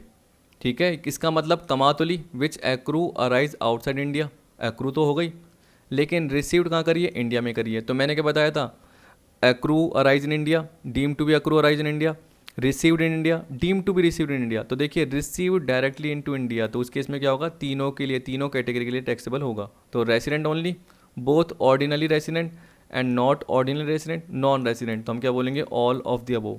15 में क्या आएगा, डी, सबके लिए। ठीक है, अब अगर आप बोलते सर रेमिटेंस के केस में लोगों को दिक्कत हो रही है कि सर जनरली क्या होगा, तो देखिए सिंपल सा एग्जांपल है। आपको पता है कि अभी आप मुझसे पढ़ रहे हो असेसमेंट ईयर 2021, तो मैंने क्या बोला, प्रीवियस ईयर सोचिए। अब प्रीवियस ईयर में अगर आपको इनकम कोई मिलती है, अब वो देखिए जो मैंने बताया कि प्रीवियस ईयर में इनकम मिलती है, वो क्या मिलती है, डायरेक्टली आपको इंडिया में मिलती है या एक्रू अराइज इंडिया में होती है, तो वो तीनों के लिए क्या हो जाएगी, टैक्सेबल हो जाएगी। जैसे यहाँ पे देखिए एक्रू अराइज चाहे बाहर हो लेकिन इंडिया में मिली हो। लेकिन अब मैं रेमिटेंस की बात करूँ तो इसका मतलब क्या हो, मान के चलिए 2015-16 का कोई पास्ट बोल सकते हैं ना, पास्ट, ये प्रीवियस ईयर हो गया, तो ये पास्ट का कोई अनटैक्स प्रॉफिट था जिस पे टैक्स नहीं लगा हुआ था, तो मान के चलिए 50,000 का। अब ये अगर रेमिट हुआ है 2019-20 में इंडिया में, तो ये कभी भी टैक्सेबल नहीं होगा क्योंकि ये रेमिटेंस हो गया, क्योंकि ये कब अर्न कर लिया गया था और कमा लिया गया था, सॉरी अर्न कर लिया गया था और रिसीव्ड कर लिया गया था, 50,000 15-16 में रिसीव्ड कर लिया गया था, लेकिन उसको भेजा कब गया है, 19-20 में। तो पास्ट का कोई अनटैक्स प्रॉफिट या पास्ट का टैक्स किया हुआ प्रॉफिट, चाहे टैक्स हो चाहे अनटैक्स प्रॉफिट हो, मतलब कोई सी भी इनकम हो, अगर वो पिछले साल रेमिट की जा रही है, मतलब सेंड की जा रही है, भेजी जा रही है, तो वो टैक्सेबल नहीं होती तीनों केसेस में। किसमें, तीनों केसेस में। ठीक है, चलो एक और पॉइंट बता देता हूँ, एक और दिक्कत थी आपको। देखिए ये वाली दिक्कत थी आपको, ये income accrued and received outside India in the previous year. अब देखिए ये तो बोल रहा है accrued and received outside India in the previous year, तो किसके लिए, सिर्फ ऑर्डिनरली रेसिडेंट के लिए टैक्सेबल है, बाकी सबके लिए टैक्सेबल नहीं है। It makes no difference if the same is later remitted to India. इसका मतलब क्या है, देखिए 19-20 में, यानी पिछले साल की बात कर रहे हैं, प्रीवियस ईयर की, आपको इनकम जो भी अक्रूड या रिसीव्ड हुई आउटसाइड इंडिया, लेकिन आप रेसिडेंट, ऑर्डिनली रेसिडेंट हो, तो उस केस में टैक्सेबल होगी। क्योंकि मैंने आपको क्या बताया था, सिर्फ रेमिटेंस के केस में टैक्सेबल नहीं होती, ऑर्डिनरी रेजिडेंट के केस में, बाकी सारे केस में टैक्सेबल है, ये हमेशा याद रख लेना। ठीक है, तो चाहे आपको एक्रूड एंड रिसीव्ड बोल रखा है, क्या बोल रखा है, अगर ये बोलता एक्रूड इन इंडिया तो सीधी सी बात है टैक्सेबल टैक्सेबल टैक्सेबल, ऐसे deem to be accrued in India taxable taxable taxable, received और deem to be received in India taxable taxable. तो यहाँ पे अगर received, deem to be received, accrued, deem to be accrued आता है तो taxable taxable ऐसे सोचना है। और जब हम क्या बात करते हैं, आउटसाइड इंडिया की एक्रूड एंड रिसीव्ड की बात करते हैं, लेकिन वो बिजनेस से रिलेटेड है, तो बिजनेस और प्रोफेशन इंडिया में सेटअप है, तो उस केस में क्या होगा, टैक्सेबल टैक्सेबल और नॉट टैक्सेबल। आउटसाइड सेटअप है तो उस केस में क्या होगा, taxable not taxable not taxable, ये पार्ट था। लेकिन इस वाले केस में जनरली जो दे रखा है वो क्या है, income accrued and received outside India in the previous year, तो यहाँ पे ये इनकम है, बिजनेस से रिलेटेड नहीं है। ठीक है, ये नॉर्मल कोई इन्वेस्टमेंट की इनकम हो सकती है, कुछ भी इनकम हो सकती है जो आपकी बिजनेस से रिलेटेड नहीं है, तो उस केस में वो रेसिडेंट के लिए ही टैक्सेबल होगी। फिर बाद में चाहे कभी भी रेमिट करो इसको, अपने भाई को भेजो, कैसे भी भेजो, 19-20 को मिली है तो 19-20 को वो टैक्सेबल हो जाएगी रेसिडेंट के लिए, लेकिन उसके बाद कभी भी भेजे वो, तो उस केस में क्या होगा, टैक्सेबल नहीं होगी। उस केस में तो क्या होगा, इस तरीके से रेमिटेंस का पार्ट आ जाएगा। तो मान के चलिए कि 17-18 की कोई इनकम एक्रूड और रिसीव्ड आउटसाइड इंडिया हुई 17-18 की, और वो 18-19 में रेमिट की गई। ठीक है, या मैंने गलती से 18-19 बोल दिया, सॉरी, पिछले साल 19-20 में रेमिट की गई, तो 17-18 की इनकम जो अक्रूड और रिसीव्ड हो गई थी वो 19-20 में रेमिट की गई है, तो हम क्या बोलेंगे, not taxable not taxable not taxable, ऐसे पार्ट है। ठीक, तो देखिए अब मैंने आपको बता भी दिया, आपका टाइम भी वेस्ट नहीं होगा, बार बार आप सोचते भी नहीं रहेंगे। तो देखिए 15 का तो अपना क्या होगा, डी होगा आंसर, आपको मैंने बता दिया सबके लिए। 16 देखिए, एक्स लिमिटेड एक इंडियन कंपनी है, it carries own business Mumbai और लंदन दोनों में करती है। The entire control and management of x limited is situated outside India, सारा का सारा कंट्रोल कहाँ है, बाहर है। 3/4 of total income of companies from the business in London. What is the residential status of x limited, ये बोला total income का 3/4 क्या मिलता है कंपनी को, लंदन के बिजनेस से मिलता है, इसका मतलब जो 1/4 है वो मुंबई से मिलेगा। रेसिडेंशियल स्टेटस क्या होगा, देखिए मैं इतना बता रहा हूँ आपको, मुझे बताने की जरूरत ही नहीं है, क्यों, क्योंकि इंडियन कंपनी का चाहे कंट्रोल मैनेजमेंट का पार्ट बाहर हो चाहे यहाँ पे हो, वो इंडियन कंपनी है तो इसका मतलब क्या है, वो यहाँ के लॉ या किसी एक्ट के थ्रू फॉर्म और रजिस्टर्ड हुई है, ठीक है, और उसका रजिस्टर्ड या प्रिंसिपल ऑफिस जनरली का है यहाँ पे, ये मान के चल रहे हैं, तो उस केस में हम क्या बोलेंगे, रेसिडेंट ही है। इंडियन कंपनी हमेशा रेसिडेंट होती है तो इतना सोचने की जरूरत ही नहीं है, तो 16 का क्या आएगा, ए आएगा। तो आपने इतना सोचा होगा ये होगा वो होगा, ये सोचने की जरूरत ही नहीं थी, सीधी सी बात है, इंडियन कंपनी है, रेसिडेंट ही होती है हमेशा। 17, Mr. P was born on 18th April 1986 in India and later on he took the citizenship of USA. Neither his parents nor his grandparents were born in undivided India. In this Mr. P shall be. अब देखिए ये तो पता नहीं मैंने कहाँ से question cover कर लिया, मेरे को भी ध्यान नहीं आ रहा, शायद अरिहंत की बुक से ले लिया होगा। तो देखिए ये बोल रहा है कि 18 अप्रैल 1986 को पी बॉर्न हुआ इंडिया में बॉर्न हुआ। तो आपको पता है कि एक बोलते हैं बाय बर्थ, नेचुरलाइजेशन के थ्रू से बोलते हैं, सिटीजनशिप एक्ट में, सिटीजनशिप अमेंडमेंट एक्ट 1955 बोलोगे ना आप, तो जैसे ही आप पैदा होते हो तो नेचुरलाइजेशन के थ्रू आप क्या बन जाते हो, इंडियन सिटीजन बन जाते हो। तो पी बॉर्न हुआ इंडिया में, वो इंडियन सिटीजन हो गया। Later on he took the citizenship of USA. तो मैंने क्या बताया, इंडिया में ड्यूल सिटीजनशिप का केस चलता ही नहीं है। आप क्या कर सकते हो, OCI ले सकते हो, ओवरसीज सिटीजनशिप ऑफ इंडिया ले सकते हो, लेकिन ड्यूल सिटीजनशिप ये नहीं कि आप इंडियन सिटीजन भी हो और यूएसए सिटीजन भी हो, तो आपको क्या करना पड़ा होगा, इंडियन सिटीजनशिप छोड़नी पड़ गई होगी। तो ये इनकम टैक्स से अलग है थोड़ा सा। Neither his parents nor his grand parents were born in undivided India. अगर वो पैदा हुए होते तो वो क्या कहलाता है, यहाँ पे पर्सन ऑफ इंडियन ओरिजिन कहलाता, ठीक है। आपको पता है कि अगर वो अनडिवाइडेड इंडिया में पैदा होते तो मिस्टर पी क्या कहलाता, पर्सन ऑफ इंडियन ओरिजिन कहलाता। जैसे मैं अपनी बात कर रहा हूँ कि मेरे दादा क्या हैं, यानी मेरे फादर हो गए, या तो मैं हो गया, या मेरे फादर हो गए, या मेरी मम्मी हो गई यानी माता पिता हो गए, या मेरे दादा दादी हो गए, ठीक है। तो अगर वो अनडिवाइडेड इंडिया में पैदा होते तो मैं क्या होता, पर्सन ऑफ इंडियन ओरिजिन होता। लेकिन बोल रहा है कि नाइदर हिज पेरेंट्स और his grand parents were born in undivided India, in this mister P shall be. अब देखिए जो मैंने पर्टिकुलर प्रोविजन अभी बताया कि मैं एक तरीके से पर्सन ऑफ इंडियन ओरिजिन हूँ, मैं अपनी खुद की बात कर रहा हूँ, तो वो मैं किसके हिसाब से बताया, इनकम टैक्स एक्ट के अकॉर्डिंग बताया, इनकम टैक्स के अकॉर्डिंग जो भी पर्सन ऑफ इंडियन ओरिजिन बोल रखा है। लेकिन ये क्वेश्चन जरूरी थोड़ी कि इंडियन इनकम टैक्स एक्ट के अकॉर्डिंग दे रखा हो, ये तो वो फॉरेन एक्सचेंज मैनेजमेंट एक्ट उसके अकॉर्डिंग भी दे सकता है, क्योंकि इसमें तो किसकी बात कर रहा है कि 18 अप्रैल 1986 को पैदा हुआ हो, ठीक है। तो आपको पता है कि जो सिटीजनशिप एक्ट है ना 1955, उसमें बहुत सारे बीच बीच में चेंज हुए हैं कि अगर आप 1 जुलाई 1987 तक पैदा हुए हों, फिर उसके बाद पैदा हुए हों, फिर 2003 का केस भी आ गया, इस तरीके से आया हुआ है। तो आपको इसमें क्या सोचना है कि जो मिस्टर पी है वो पर्सन ऑफ इंडियन ओरिजिन है। क्यों, क्योंकि जैसे ही वो बॉर्न हुआ उसके बाद वो यूएसए चले गया, तो उसके पास पासपोर्ट था, कौन सा, इंडियन पासपोर्ट होगा, तब जाके ही तो वो यूएसए गया होगा, वो कुछ साल रहा होगा, अच्छा उसका बिहेवियर होगा, या यूएसए के जो भी कानून है उसके अकॉर्डिंग उसको सिटीजनशिप मिल गई होगी, तो उसके बाद शुरू में क्या होगा, इंडियन पासपोर्ट होगा। तो यहाँ पे एक मिनट, ये रहा, देखिए जब मैंने आपको फेमा का पार्ट बताया था तो उसमें बताया था person of Indian origin, it means a citizen of any country other than Bangladesh और Pakistan if he at any time held Indian passport, any time मतलब कभी भी उसके पास इंडियन पासपोर्ट था। ही और आइदर हिज पेरेंट और any of his grand parents was a citizen of India by virtue of the constitution of India और the citizenship act 1955, जो कि मैंने इनकम टैक्स एक्ट के अकॉर्डिंग में बता दिया। लेकिन उसके दादा दादी या माता पिता जो भी बोल रहा है वो तो पैदा ही नहीं हुए थे अनडिवाइडेड इंडिया में, सीधी सी बात है, तो वो पर्सन ऑफ इंडियन ओरिजिन नहीं कहलाता। लेकिन इंडियन पासपोर्ट होने की वजह से, क्योंकि वो बाहर गया होगा तो इंडियन पासपोर्ट तो उसने बनाया होगा, तो ही एट एनी टाइम हेल्ड, किसी भी टाइम उसने इंडियन पासपोर्ट हेल्ड किया हुआ था। इस वजह से मैं आपको बता रहा हूँ कि ये क्या कहलाएगा, पर्सन ऑफ इंडियन ओरिजिन। देखिए इसमें टाइम लगता है बहुत सारे क्वेश्चन में, मेरे को आपको एक्सप्लेन कराना पड़ता है, मेरे को इसको देखना पड़ता है, तो एफर्ट बहुत लगता है। तो ये 17 का जो पार्ट आएगा वो ए आएगा, ठीक। सिटीजन ऑफ इंडिया तो क्या होता है, बाय बर्थ वो सिटीजन ऑफ इंडिया था, लेकिन उसने कब छोड़ दी, जैसे ही वो यूएसए का सिटीजनशिप बन गया, तो वो सिटीजन ऑफ इंडिया नहीं रहा, आपको पता है। तो ये तो आ ही नहीं सकता, फॉरेन नेशनल बोल नहीं सकते, क्योंकि जनरली हम क्या बोलेंगे, पर्सन ऑफ इंडियन ओरिजिन बोलेंगे, क्योंकि वो किसी भी टाइम इंडियन पासपोर्ट रख के बैठा था, तब जाके ही तो वो यूएसए गया था।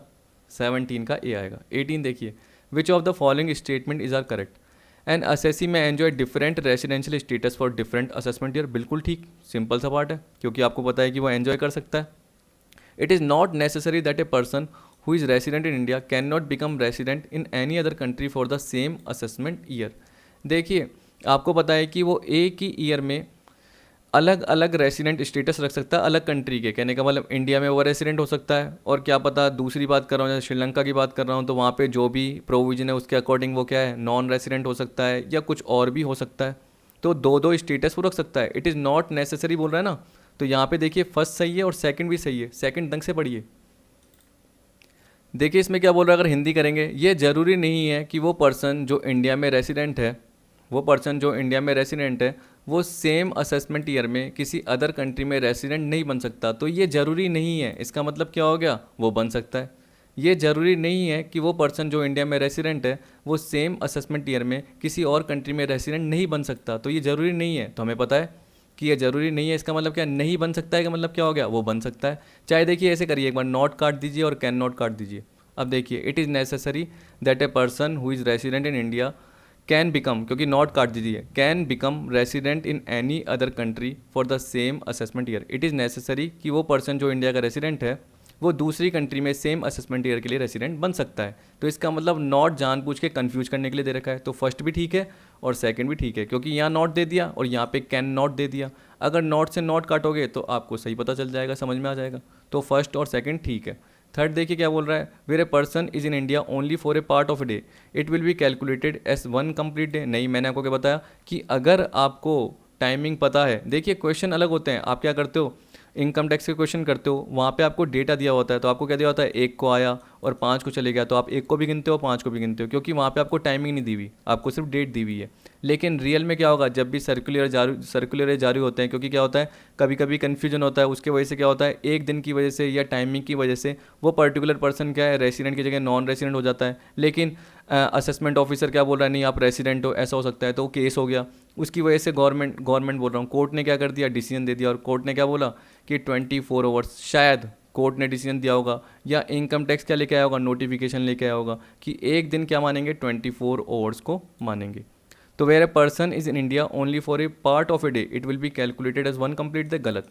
तो 24 आवर्स को एक दिन माना जाएगा, याद रखना। तो थर्ड गलत है, यहाँ पे हम बोलेंगे फर्स्ट और सेकंड ठीक है। 18 का बी। 19 देखिए इसमें बोल रहा है, any income which is received in India during the previous year by an SSC, any SSC is liable to tax in India and the place of accrual of such income. अब इसमें क्या है गड़बड़, देखिए अब इसमें गड़बड़ क्या थी कि मैं एक लाइन ऐड करना यहाँ भूल गया, ठीक है। इर्रेस्पेक्टिव रिलेटेड एक लाइन थी, लिखा हुआ था कि इर्रेस्पेक्टिव में, वो मैं ऐड करना भूल गया। तो मैं क्या कर रहा हूँ, जो आपको सॉल्व पीडीएफ दूंगा ना, उसमें जनरली मैंने ऐड कर दिया। एक मिनट रुकिए, ये रहा, देखिए मैंने इसमें ऐड कर दिया, तो इससे समझ में आ जाएगा। Any income which is received in India during the previous year by any SSC is liable to tax in India irrespective of residential status of SSC and the place of accrual of such income. अगर India में receive हुई है, अगर India में receive हुई है तो accrual से कोई फ़र्क नहीं पड़ता और रेसिडेंशियल स्टेटस से भी कोई फ़र्क नहीं पड़ता, क्योंकि वो तीनों कैटेगरी के लिए ही टैक्सेबल हो जाएगी। जैसे अभी हमने देखा ना, प्रॉपर्टी सिचुएटेड इन दिल्ली, तो आपको पता है कि वो एक्रू हो गई, रिसीव चाहे बाहर हुई लेकिन एक्रू इंडिया में हो गई। यहाँ पे क्या बोल दिया, रिसीव्ड इन इंडिया, तो मैंने 4 केस बताए, received, deem to be received, accrued, deem to be accrued. अगर वो इंडिया में है तो तीनों कैटेगरी के लिए टैक्सेबल होगा, फिर आपको कुछ सोचने की ज़रूरत नहीं है। तो जब रिसीव्ड है तो आपको एक्रूवल सोचने की ज़रूरत नहीं है और आपको रेसिडेंशियल स्टेटस देखने की ज़रूरत नहीं है, तीनों के लिए क्या होगा, टैक्सेबल हो जाएगा। तो ये फर्स्ट ठीक है। Second, the day of individual enter India and day he leaves India should both be treated as stay in India for calculating residential status of a person. एक को आया 10 को गया, तो आपको पता है एक भी गिनोगे 10 भी गिनोगे, तो टोटल मिला के कितने दिन हो गए, 10 डेज हो गए। ये नहीं कि 8 डेज बोलोगे तो ये गलत हो जाएगा, 10 डेज ठीक है। ठीक है, तो हम क्या बोलेंगे, ठीक है, रेसिडेंशियल स्टेटस के डेज कैलकुलेट करने के लिए। Third, presence in TWI territorial water of India, जो कि 22 नॉटिकल माइल होता है। कोस्ट लाइन जो भी बाउंड्री लाइन होती है एक तरीके से इंडिया की, टेरिटोरियल वाटर लाइन जो भी होती है, कोस्ट लाइन होती है। उसके बाद 22 नॉटिकल माइल की बात करते हैं, तो presence in territorial water of India would also भी regarded as presence in India. बिल्कुल ठीक, मैंने आपको अभी भी बीच में भी बताया था। तो फर्स्ट, सेकंड, थर्ड ठीक है, ऑल ऑफ द अबव। 20 देखिए, which of the following statement is a correct, a foreign company can B A domestic company. देखिए अब इसको तो क्या करना पड़ेगा, मुझे आपको पीडीएफ के थ्रू ही बताना पड़ेगा, नहीं तो आप भूल जाओगे कि डोमेस्टिक कंपनी में मैंने क्या बताया था, एक इंडियन कंपनी भी होती है, इसके अलावा वो कंपनी होती है जिसने डिविडेंड डिक्लेयर और पेमेंट का पार्ट क्या कर रखा है, यहाँ पे अरेंजमेंट कर रखा है, अगर आपको ध्यान हो तो। चलो यहीं से बता देता हूँ कि देखिए क्लासेस ऑफ कंपनी बताया था, domestic company, N Indian company, any other company, तो मैंने बताया वो फॉरेन कंपनी भी हो सकती है which has made prescribed arrangements for declaration and payment of dividend with in India payable out of taxable income in India. तो इसका मतलब क्या है, जो उसकी इंडिया में टैक्सेबल इनकम है उसमें से उसने क्या करा है, डिविडेंड का अरेंजमेंट कर रखा है कि डिविडेंड जो भी डिक्लेरेशन और पेमेंट का पार्ट आएगा वो इंडिया में ही क्या करेंगे, शेयर होल्डर को दे देंगे। तो इस केस में क्या फॉरेन कंपनी क्या कर रही है, डोमेस्टिक कंपनी के फॉर्म में काम कर रही है। और इंडियन कंपनी का तो मैंने पूरा आपको बताया था, form registered under any law, और साथ में रजिस्टर्ड और प्रिंसिपल ऑफिस क्या होना चाहिए इंडिया में, जिसमें मैंने बताया था कि इसमें क्या क्या इंक्लूड किया जाता है, जैसे सेंट्रल, स्टेट या प्रोविंशियल एक्ट के अकॉर्डिंग जो कॉर्पोरेशन है, जैसे फाइनेंशियल कॉर्पोरेशन हो गया, लाइफ इंश्योरेंस कॉर्पोरेशन हो गया, ये बताया, या CBDT के जो भी डिक्लेरेशन के अकॉर्डिंग कोई कंपनी है, कोई इंस्टीट्यूशन हो गया, कोई एसोसिएशन हो गया, और JNK के रूल हो गए, इसी तरीके से यूनियन टेरिटरी के रूल हो गए, या उसके थ्रू जो भी कंपनी फॉर्म हुई है वो मैंने बताया था। देखिए फिर मैंने नीचे जनरली आपको नहीं बताया था कि फॉरेन कंपनी क्या होती है। तो a company which is not a domestic company, तो ऐसी कंपनी जो कि क्या है कि पर्टिकुलर ये अरेंजमेंट नहीं कर रही, ऐसी कंपनी जो ये अरेंजमेंट नहीं कर रही, तो वो क्या कहलाएगी, फॉरेन कंपनी कहलाएगी। और जो इंडियन कंपनी है ही नहीं, कहने का मतलब जो इंडियन जो भी लॉ या एक्ट है उनके थ्रू रजिस्टर्ड है ही नहीं, फॉर्म नहीं हुई। ठीक है, सीधी सी बात। तो नॉर्मल पार्ट बोल रखा है, तो फॉरेन कंपनी वो है जो कि डोमेस्टिक कंपनी नहीं है। इसका मतलब जो ये पर्टिकुलर पार्ट नहीं रखती है, अगर अरेंजमेंट करती है तो वो डोमेस्टिक कंपनी बन जाती है। तो हम क्या बोलेंगे, फॉरेन कंपनी डोमेस्टिक कंपनी बन सकती है। ठीक है, फॉरेन कंपनी डोमेस्टिक कंपनी बन सकती है। तो एक बार रुकिए, ये रहा, a foreign company can B A domestic company अगर उसने डिविडेंड डिक्लेरेशन और पेमेंट की अरेंजमेंट यहीं पे कर ली, जो कि उसने इंडिया में जो भी टैक्सेबल इनकम कमाई है उसमें से वो डिविडेंड क्या कर रही है, दे रही है, इंडिया में ही दे रही है, अरेंजमेंट कर ली। ठीक है, there is no difference between Indian company and domestic company.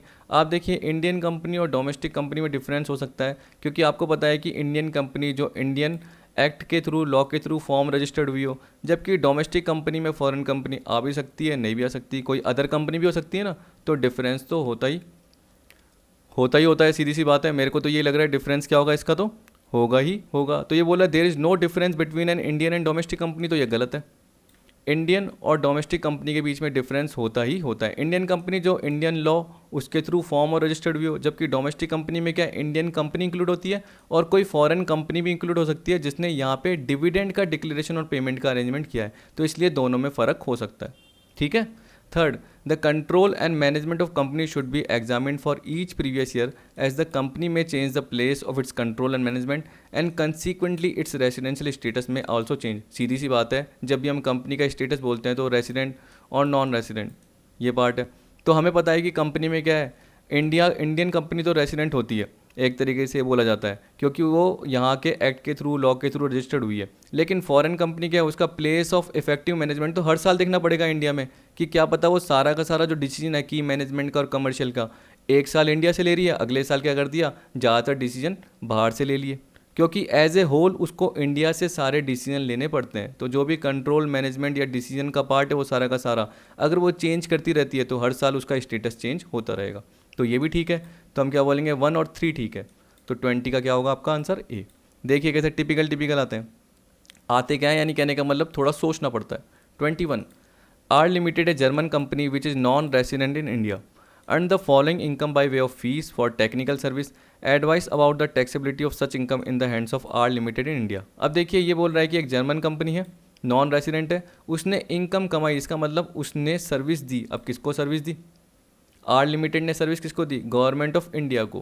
Paid ₹20 lakh under an agreement to be use for a project in India. इसका मतलब जैसे ही इसने सर्विस दी तो गवर्नमेंट ऑफ इंडिया ने कितने पे करे उसको, 20 लाख पे किए।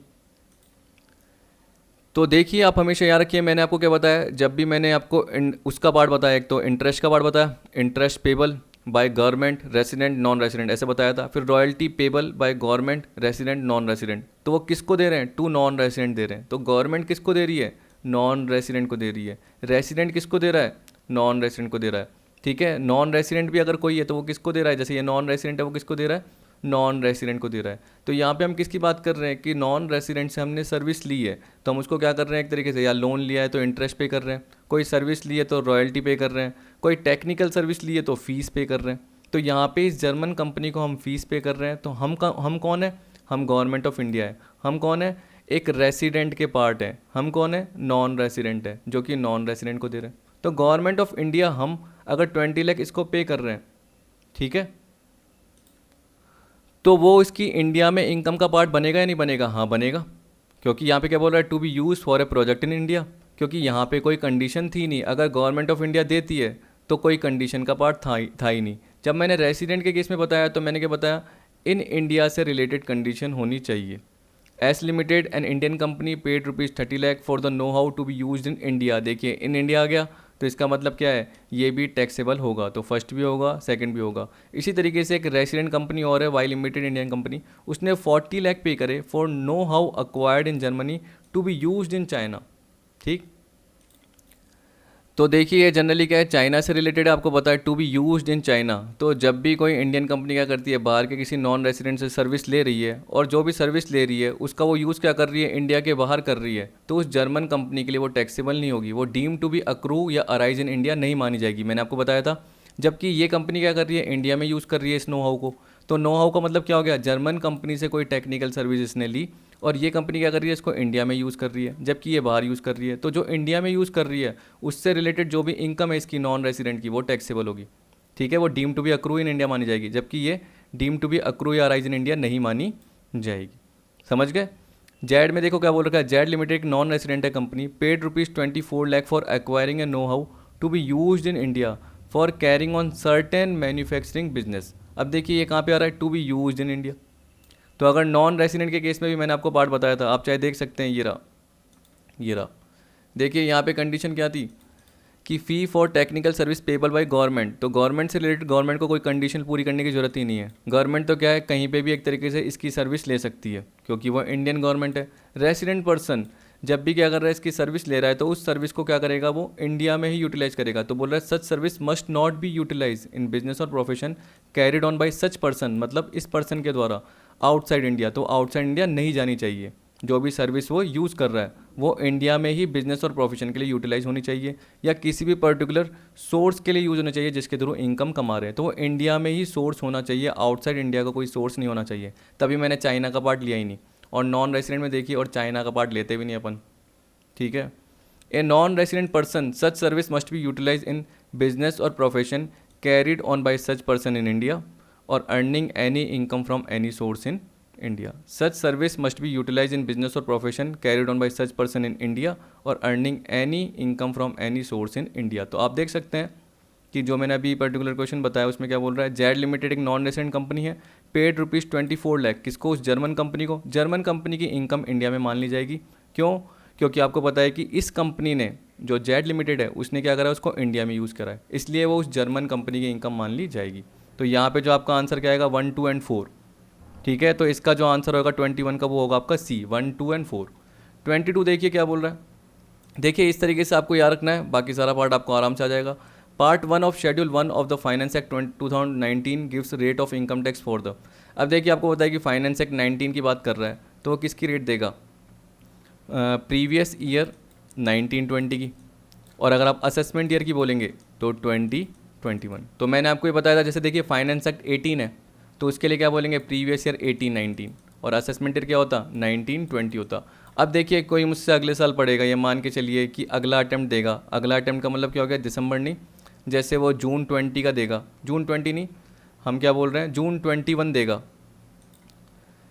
या दिसंबर 21 देगा। जब वो जून 21 अटैम्प्ट देगा तो उसके लिए जो असेसमेंट ईयर है वो क्या एप्लीकेबल हो रखा होगा, 21-22। तो उसके लिए जो प्रीवियस ईयर होगा वो क्या होगा, 2021।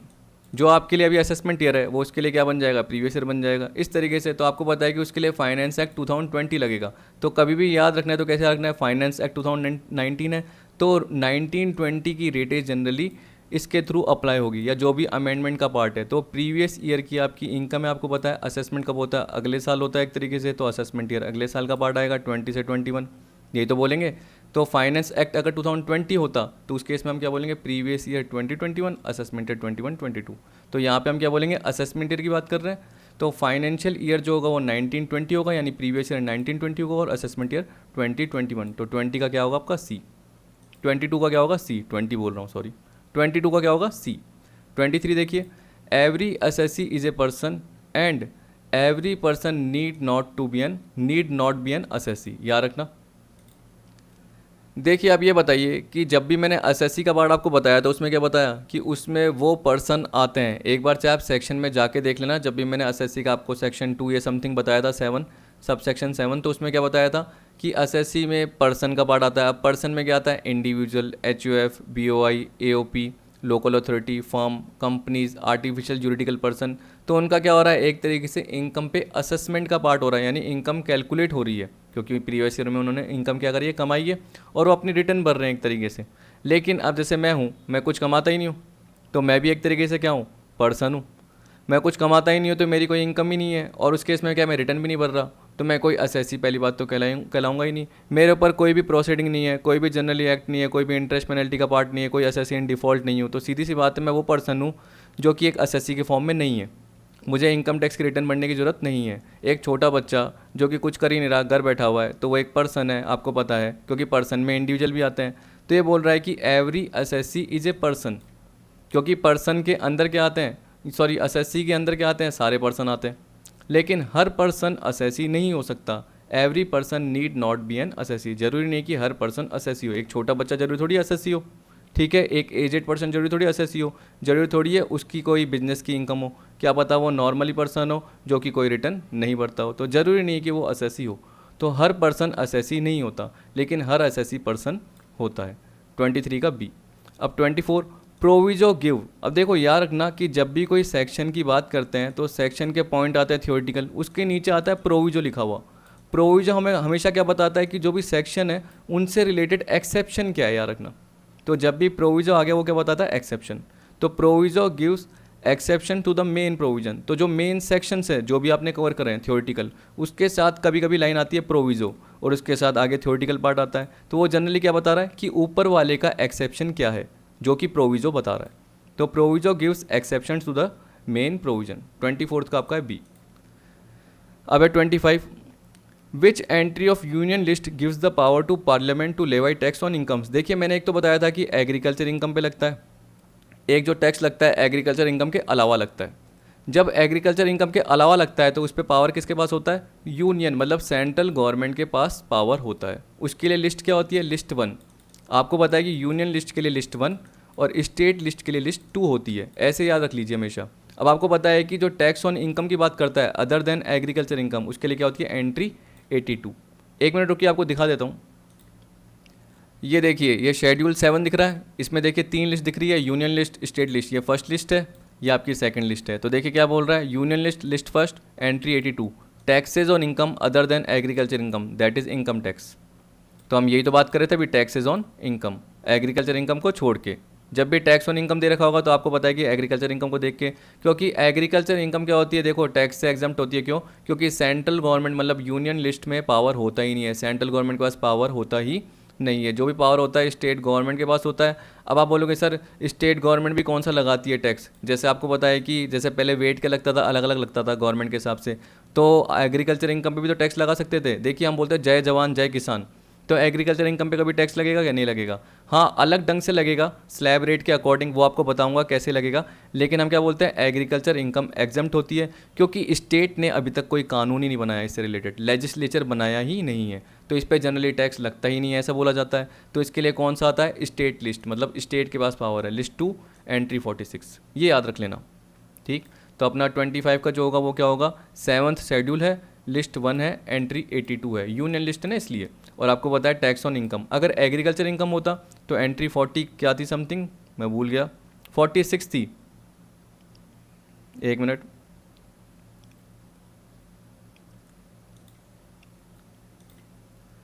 हाँ ये रहा, एंट्री 46 थी जनरली अपनी, तो ये एंट्री 46 का पार्ट है। इस तरीके से आपको सोच के करना है। तो हम क्या बोलेंगे, अभी यूनियन लिस्ट है, सी अपना आंसर होगा एंट्री 82, क्योंकि टैक्स ऑन इनकम का पार्ट है।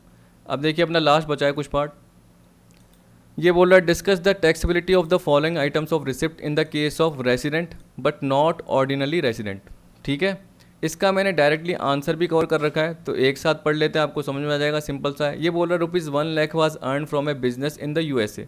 कहाँ अर्न किया, एक्रू कहाँ हुआ, यूएसए में बिजनेस से, but the profit has been remitted to India. अब देखिए वहाँ अर्न किया, कमा लिया, और रिसिप्ट भी हो गया होगा, क्योंकि यहाँ पे बोला प्रॉफिट को रेमिट किया, तो इसका मतलब रिसिप्ट भी वहीं हो गया होगा। फिर इंडिया में रेमिट किया, डायरेक्टली नहीं करा, पहले वहाँ रिसीव किया होगा, फिर रेमिट, क्योंकि रेमिट का मतलब क्या होता है, रिसीव होने के बाद सेंड करना, भेजना।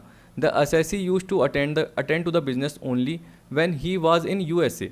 तो इस केस में क्या बोल रहा है कि ये taxable resident but not ordinary resident के लिए टैक्सेबल होगा या नहीं होगा।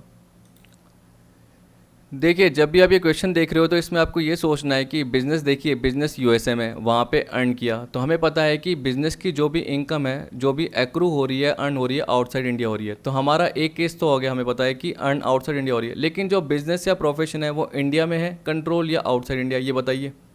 अब देखिए हमें पता है कि जब मैंने आपको रेसिडेंट, ऑर्डिनरी रेसिडेंट ऐसे बताया था चार्ट, फिर RNOR बताया था और नॉन रेसिडेंट बताया था। जब मैंने आपको फोर्थ पॉइंट बताया, याद रख लेना, और फिफ्थ पॉइंट बताया, उसमें क्या बताया था, जो भी बिजनेस की इनकम है वो क्या हुई है, अर्नड या एक्रूड जो हुई है वो आउटसाइड इंडिया हुई है एक तरीके से। ठीक है, ये मैंने आपको बताया था। लेकिन जो बिजनेस या ऐसे बताया था accrued and received outside India, but जो बिजनेस है वो या तो इंडिया से चल रहा है या जो भी प्रोफेशन सेटअप है वो इंडिया से चल रहा है, फोर्थ वाले पॉइंट में। और फिफ्थ में क्या बताया था, जो बिजनेस या प्रोफेशन है वो इंडिया के बाहर से। अगर मैंने फोर्थ वाला पॉइंट बताया था इंडिया से, तो यहाँ पे भी टैक्सेबल है, यहाँ पे भी टैक्सेबल है। और अगर फिफ्थ पॉइंट बताया जो कि बाहर से चल रहा है, तो सिर्फ यहाँ पे टैक्सेबल है, तो यहाँ पे टैक्सेबल नहीं है। देखिए यहाँ पे भी नहीं है, यहाँ पे भी नहीं है, तो जनरली यहाँ टैक्सेबल नहीं है। तो मुझे ये फिफ्थ पॉइंट में लग रहा है, क्यों? क्योंकि देखिए क्या बोल रहा है, 1 lakh was earn from a business in USA, ठीक है, एक्रू किया, और उसके अलावा क्या हो गया, आपको रिसीव्ड भी हो गया, तो हम क्या बोलेंगे, accrued and received outside India, मतलब यूएसए में। But the profit has been remitted to India. Profit remit का मतलब ये थोड़ी कि इंडिया से बिजनेस कंट्रोल हो रहा है। बिजनेस कंट्रोल के लिए तो क्या होना चाहिए, यहाँ पे रजिस्टर्ड ऑफिस होना चाहिए, यहाँ पे कोई इफेक्टिव कंट्रोल और मैनेजमेंट का पार्ट होना चाहिए, रजिस्टर्ड ऑफिस हो गया, हेड ऑफिस हो गया, जनरली वो होना चाहिए।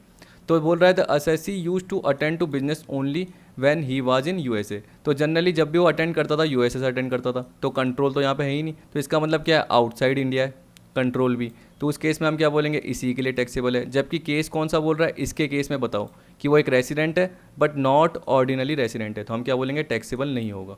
ठीक है, इस तरीके से सोचना है। एक बार आपको दिखा देता हूँ आंसर। देखिए ये बोल रहा है, remittance of profit to India does not mean that business is controlled in India. For RNOR, income accruing outside India is taxable only when it is from a business controlled from India or from a profession set up in India. Thus, income of rupees 1 lakh is not taxable in India to RNOR. समझ गए? चलो एक और देखिए, अगर आपको दिक्कत है ये देखिए। जब मैंने आपको फोर्थ पॉइंट बोला कि देखिए फर्स्ट, ये सेकंड, ये थर्ड, ये फोर्थ, तो देखिए क्या होना चाहिए, बिजनेस जो कंट्रोल होना चाहिए, प्रोफेशन वो इंडिया से सेटअप होना चाहिए, तब टैक्सेबल। लेकिन वो क्या है, बिजनेस जो भी कंट्रोल या प्रोफेशन सेटअप है वो आउटसाइड इंडिया। जो भी वो बिजनेस का डिसीजन लेता है, कहाँ से लेता है, बाहर से लेता है, तो टैक्सेबल है OR के लिए, ऑर्डिनरली रेसिडेंट के लिए, NOR के लिए नहीं है। देख लीजिए, नॉट टैक्सेबल। समझ गए? तो ये पार्ट आ जाएगा।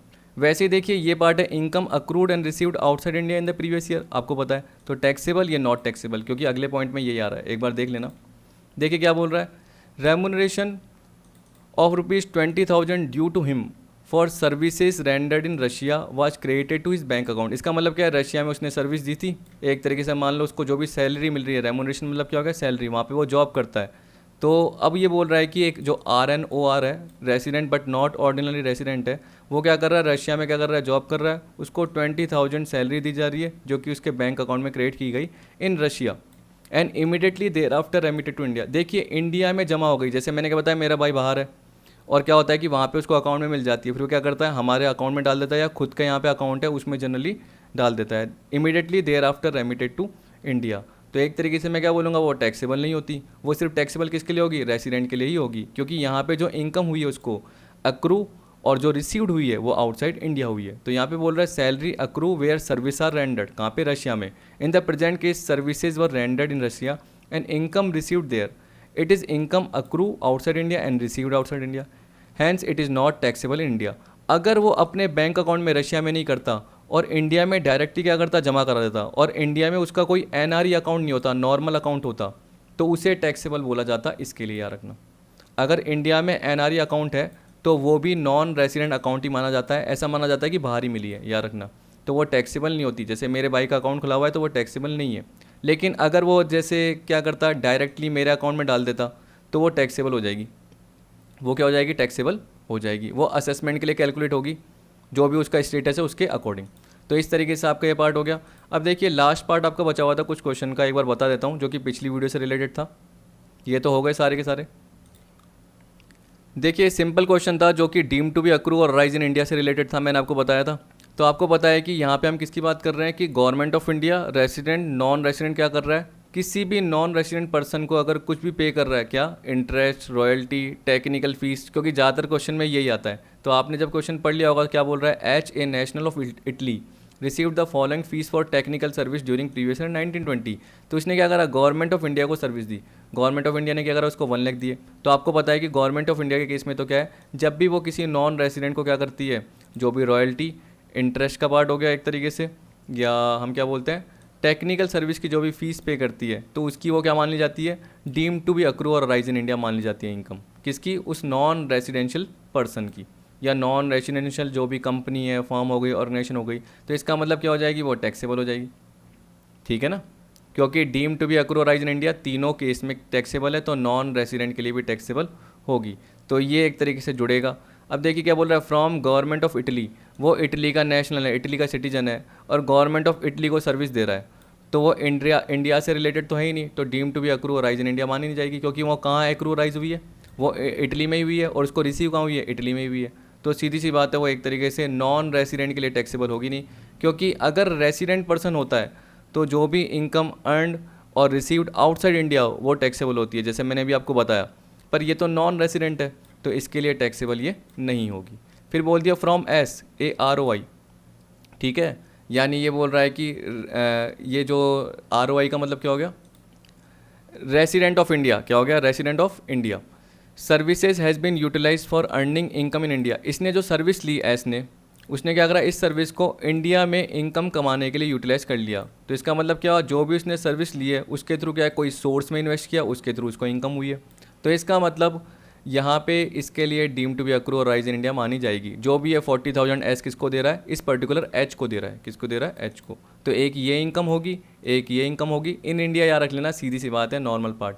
इटली से रिलेटेड है, आपको पता है इटली से रिलेटेड है, तो वैसे भी नहीं आएगा, क्योंकि नॉन रेसिडेंट के केस में आता ही नहीं है, सिर्फ रेसिडेंट के केस में आता है कि अगर इनकम क्या है, बाहर एक्रू हुई है और बाहर साथ में क्या हो गई, रिसीव्ड भी हो गई, तो वो रेसिडेंट के लिए टैक्सेबल होगी। ये मैंने आपको बताया प्रीवियस ईयर से रिलेटेड। और कईयों ने मेरे से क्या पूछा, इंडिविजुअली मैसेज करके पूछा था, तो आपको पता है कि जनरली ये होगी, ये होगी। अब देखिए ये भी बताइए, from VAROI resident of India services have been utilise for earning income outside India. तो देखिए वो क्या कर रहा है, सर्विस इससे ले रहा है, टेक्निकल सर्विस, और उसको क्या कर रहा है, बाहर यूज़ कर रहा है, इंडिया से बाहर। तो इस केस में इस पर्टिकुलर पर्सन मतलब एच के लिए वो डीम टू अक्रू और राइज इन इंडिया नहीं मानी जाएगी। तो ये भी नहीं मानी जाएगी, तो ये भी नहीं मानी जाएगी, ये भी नहीं मानी जाएगी। अगला देखिए, फ्रॉम जे, एक नॉन रेसिडेंट है, for services for a business carried on India, एक नॉन रेसिडेंट है, वो इससे सर्विस ले रहा है और इसको 70,000 दे रहा है, और सर्विस लेने के बाद उस पर्टिकुलर जो भी सर्विस लिए उसको वो इंडिया में यूज़ कर रहा है अपने बिजनेस के लिए। इसका मतलब क्या है, एक तरीके से इंडिया से रिलेटेड हो गई, तो यहाँ पे 70,000 क्या हो जाएगी, मान ली जाएगी, ठीक है। तो 1,40,70,000 टोटल कितना हो गया, 2,10,000 हो गए। तो यहाँ पे यही बोल रहा है, compute taxable income of H for assessment 2021 assuming H has come for first time in India during previous year 1920 and state for 181 days. अच्छा हुआ ये आ गया, नहीं तो अपना क्या होता, सारा का सारा खेल खराब हो जाता। क्योंकि अगर वो रेसिडेंट हो जाता तो उस केस में क्या होता, मान के चलो उसकी बेसिक और एडिशनल कंडीशन पूरी हो जाती, तो फिर तो मैं क्या बोलता कि बाहर भी जो उसने कमाया है वो एक तरीके से इंडिया वो रेसिडेंट के लिए क्या हो जाएगा, टैक्सेबल हो जाएगा, तो 4 लाख भी टैक्सेबल हो जाता अगर वो बेसिक के साथ साथ एडिशनल भी पूरी करता है। याद रखना, देखिए क्योंकि क्या है कि ROR देखना पड़ता है, RNOR देखना पड़ता है, ये नॉन रेसिडेंट है। तो ये बोल रहा है since H does not satisfy any of the 2 basic condition he is a NR for assessment year 2021, क्योंकि वो पहली बार इंडिया में आ रहा है। सपोज करो उसने 60 डेज और मोर वाली कंडीशन पूरी कर ली, लेकिन उसके साथ एक और भी तो कंडीशन है 60 डेज और मोर के साथ, एंड कि पिछले 4 सालों में वो 365 डेज। जब आपको बताया कि वो पहली बार ही इंडिया में आ रहा है तो वो ये तो रहा ही नहीं होगा, सीधी सी बात है। Since H does not satisfy any of the 2 basic condition he is a NR for assessment 2021 for NR only Indian incomes are taxable. मैंने आपको ये बताया कि नॉन रेसिडेंट के लिए सिर्फ इंडियन इनकम टैक्सेबल है, और रेसिडेंट के लिए फॉरेन इनकम भी टैक्सेबल होती है, जो आप बाहर भी कमाते हो, याद रख लेना। तो आप देख सकते हो यहाँ पे 1 लाख का पार्ट आ गया, 40 का, और ये सोच के चलिए इंडिया, इन इंडिया, ये इन इंडिया 70, तो टोटल मिला के 2,10,000 आ गया। इसका मतलब जो भी जनरली क्या है, सामने वाले ने आपसे सर्विस ली है, इसका मतलब आप मान के चलिए आप नॉन रेसिडेंट हो, आप जर्मनी के हो, ठीक है, या इटली के हो, जो मैं एग्जांपल में बता रहा हूँ कि आप इटली के हो। अगर इंडिया के किसी भी पर्सन ने, गवर्नमेंट ऑफ इंडिया, रेसिडेंट या नॉन रेसिडेंट ने आपसे सर्विस ली है, अगर वो इसको इंडिया में यूटिलाइज़ कर रहा है, गवर्नमेंट ऑफ इंडिया को छोड़ के, क्योंकि कोई कंडीशन नहीं है उसमें, लेकिन जो रेसिडेंट या नॉन रेसिडेंट ठीक है, जो भी इंडिया का पर्सन हो गया या बाहर का पर्सन हो गया वो उसको इंडिया में यूटिलाइज कर रहा है तो वो आपके लिए डीम टू बी अक्रू और राइज इन इंडिया मान ली जाएगी। तो देखिए 40 मान ली और 70 मान ली। और 1 लाख तो क्या है, गवर्नमेंट ऑफ इंडिया के केस में गवर्नमेंट ऑफ इंडिया अगर आपको पे करती है, सीधी सी बात है, और आप नॉन रेसिडेंट हो तो वो इंडिया में इनकम मान ली जाएगी। तो इसलिए ये तो टैक्सेबल होगी ही होगी। What if in the above question H came to India on 15 June 19 and stay up to 31 December 19, will his taxable income in India change. अब देखिए वो 15 जून को आया और 31 दिसंबर तक रहा। मैंने डेट ये कैलकुलेट करके नहीं देखी, एक बार आप करके देख लेना। यहाँ पे बोल रहा है कि ये डेज कितने हो गए, 200 डेज हो चुके हैं। अब देखिए इसका मतलब क्या हुआ, बेसिक कंडीशन तो पूरी हो गई 182 डेज और मोर, लेकिन एडिशनल तो नहीं हो सकती क्योंकि आपको पता है कि वो पहली बार इंडिया आ रहा है। और एडिशनल के लिए क्या होता है कि पिछले साल को छोड़ के उससे 10 सालों में 2 साल रेसिडेंट इन इंडिया, और साथ में पिछले साल को छोड़ के उससे जस्ट पहले के 7 ईयर्स में 730 डेज और मोर रहना चाहिए। तो वो सिर्फ क्या कर रहा है, रेसिडेंट के साथ साथ नॉट ऑर्डिनरली रेसिडेंट कहला रहा है, resident but not ordinarily resident. अब ये बोल रहा है कि for RNOR income earned and received outside India is taxable only when it is from a business or profession control or set up in India। ये आ गया। तो अब ये देखिए कि अगर आपने जो पर्टिकुलर ली नहीं, जैसे आपने ये वाला पार्ट नहीं लिया गवर्नमेंट ऑफ इटली, चलो ये तो लोगे भी नहीं। ये देखिए we paid by resident and service has been used for earning income outside India, ये था। अब आप देखिए कि जो हम पर्सन की बात कर रहे हैं एच की, वो कहीं दे रखा है कि वो अपना बिजनेस क्या करता है, इंडिया में करता है, सेटअप नहीं है ना। तो आप ये मान के चलिए कि जो उसका बिजनेस का जो भी कंट्रोल है या प्रोफेशन जो भी उसने सेटअप कर रखा है वो क्या कर रखा है, इटली में ही कर रखा है। अगर उसने इटली में कर रखा है तो अगर वो रेसिडेंट होता तो सिर्फ टैक्सेबल होता, RNOR के केस में नहीं होगा। अगर वो रेसिडेंट मतलब अगर वो ऑर्डिनरली रेसिडेंट होता तो टैक्सेबल होता, RNOR के केस में नहीं होता।